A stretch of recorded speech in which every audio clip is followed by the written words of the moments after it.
Is it just me, or does it seem like the hate against Sony is kind of dying down? I mean, inevitably over time, it was bound to happen, but it seems like it's losing steam. So right now there's a whole, boycott Sony movement going on. So anytime Sony posts something on their social media accounts, the comment section is filled with people hating on Sony. But it wasn't until July 9th when Sony posted a tweet about Black Ops 1 and 2 being available on the PS4 and PS5. Now these are old ass games, and they're charging $30 to $40 each. But despite this, the tweet ended up getting 37,000 likes, and it was reported that people weren't hating on Sony. They weren't talking about Sony killing physical discs, they were just fanboying. Now I guess that was in the beginning, because when I check out the tweet right now, it's filled with people once again hating on Sony. So people are posting all these memes, greed has no limits, F Sony, and I'm not seeing a single positive comment. So I guess all the positive comments initially just got buried. But I think this happened after gaming websites picked up on the story, which is not a good sign if you need a third party to remind you and to motivate you of your cause. I mean, it's only been a week since Sony's announcement, but I feel like YouTubers, they stopped making videos about it as well. So at first they made a video addressing it, they shared their thoughts and opinions, and they were outraged and shocked.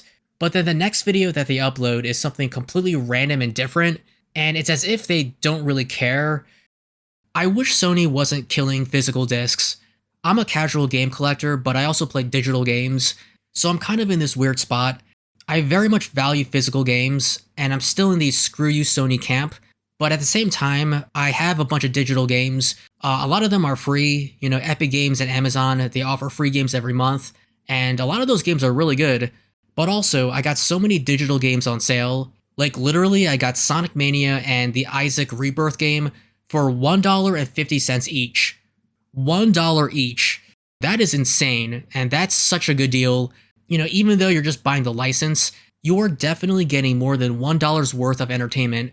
But of course, the fact that they can take away those games at any moment, that does piss me off.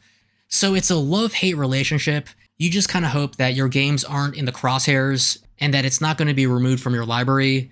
But of course, that's the beauty of physical games. You don't ever have to worry about anyone taking away those games from you. And plus, it's neat showing it off.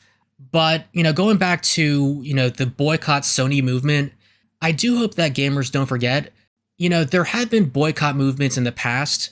So you look at Half-Life 2, I think it was Modern Warfare 2, gamers were furious. I forget why, but they wanted to boycott those games. But all those boycotts ended up failing.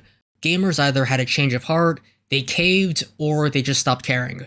So gamers in general, they tend to have this knee-jerk reaction at first, but they tend to not stick to the principles. I mean, just look at Konami. So years ago when Konami fired Hideo Kojima, everyone was saying F Konami, but then here we are years later, and everyone loves Konami since Silent Hill 2 Remake is such a great game. So yeah, all the hate, eventually it'll subside. It's a question of when, not if. But I do hope people don't forget when the PS6 launches. Digital ownership is a serious issue that needs to be addressed. But not only that, when all console manufacturers inevitably stop making physical media, we're not going to have all these amazing game sales, since they'll have full control over the market. So whether you're a digital or physical gamer, the death of physical media is going to affect us all.